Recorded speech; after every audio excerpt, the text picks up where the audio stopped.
Today, I'm going to give you guys the secret to how I set really big goals and achieve them.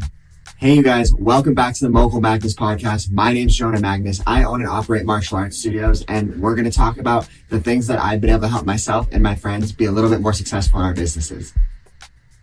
Charles Munger talks a lot about inverted thinking and that whole process and the many ways that he's used it throughout his life to figure out really, really big decisions. And so that is the key way that I set these really big goals for my business. The question I base everything off of is the I can't statement. I can't because blank. And so today, the question that I'm going to base all of this off of is going to be, what would it take for me to double my business in 1 year? I'll need a better onboarding process to handle all of those new members. I'll need incredible customer support system on the back end to make sure that everybody is getting the attention they need. I will definitely need more employees to make all of this happen, which then leads to I will need a really rigid training process and probably a person to manage the team or manage the different departments of the teams to handle the hiring process and training process. I'll need to make sure my schedule can accommodate going up in that big of size and that big of volume, whether it happens in a year or less or in 2 years. I need to make sure I have the class schedule in place to make sure I can be successful. I will also need to learn how to manage that many employees and set up a really clean communication system of who everybody's direct reports are, even if that means I have to have more managers to handle the whole team, like I talked about earlier. The last thing for now is I believe I will also need a coach or a mentor that's already been at the level that I want to get to. This is a list of 8 goals that I need to accomplish to make doubling my business a reality. At least for myself, when I thought of doubling my business, I kind of see that as an impossibility, especially in the bounds of a year. That's a lot that I would have to go through. But what it is a lot that I have to go through and I have to change about myself and the structure within my business to accomplish it. So now I get to go line by line through these 8 goals and see what action steps I can take to close that loop and make sure that part of the business is ready to be doubled, ready to onboard, ready to have customer support, have the team and the staff and the process to train them and get them ready to handle that many new members. Thinking about the I can't in the business is the easiest way to then realize, well, if I wanted to half my business in a year, this is what I do. If I wanted to kill my business in a year, this is what I would do. So when I think about doubling my business, that's a scary thought because I don't think it would survive right now. If I was just to get double the members, my entire business would crumble. I wouldn't keep them for very long, probably lose my current members. And that's why going through this inverted thinking process for myself has been the best way to set really big goals and make a lot of progress towards them. So now we're going to talk about a handful of my list of 8 that I'm already working on and working towards. So that way we can get the business to explode in the next year or 2. And that's just it.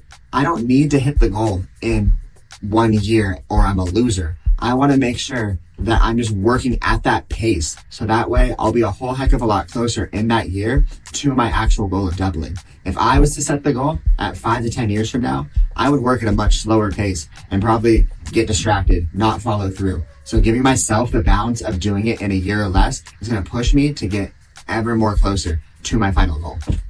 So the first thing we're going to talk about is customer support or customer success and how I'm improving that and changing that in the business to prepare to grow the business. For customer support or customer success, what I did was I created a script for my team to learn of what questions to ask the parents or the students and how to follow up with those questions, and then how to properly take notes on what feedback we're getting based on the questions that we're asking. Then from there, what I did was I sat down with whoever went and did the communication with the parents or the students, and what we sat through was what felt awkward about starting the conversation, what felt awkward going from the first question to the second question, so forth, and what felt awkward about exiting the conversation.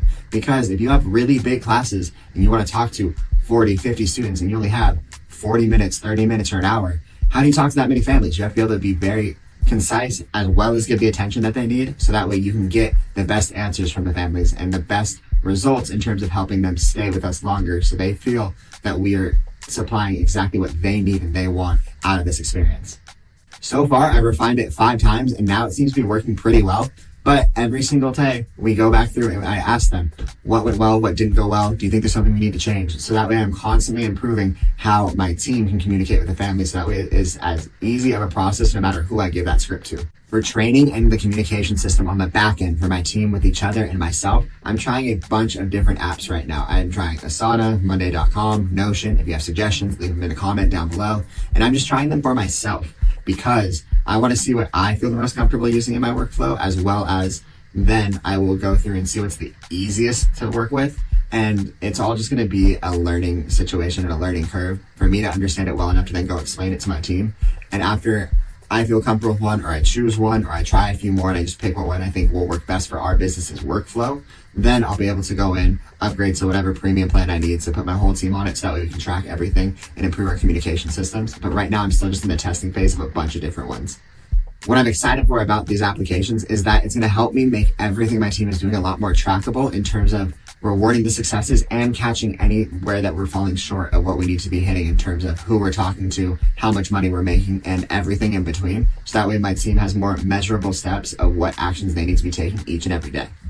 Lastly, for me, one thing that I'm working on is getting a coach to help mentor me through this process of doubling my business. They're already a high-level operator. They've been through the process of going from one to many locations, as well as all of those locations are killing it.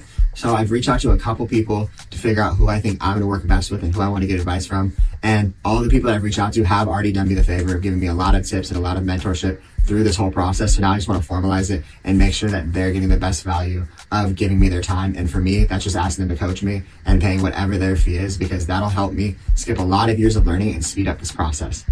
I want you guys to share this with someone who you think needs to start inverting their thinking. Take that I can't statement and make it a list of what goals are why you can't do it. And then flip it on its head of, okay, well, what if I change X, Y, and Z to be a goal of how I need to change myself or need to change my business to accomplish that I can't statement, because I can't right now. And that's the most important part to me about inverted thinking and why I use it for my goal setting. Check out my other podcasts over in my playlist, as well as subscribe for more.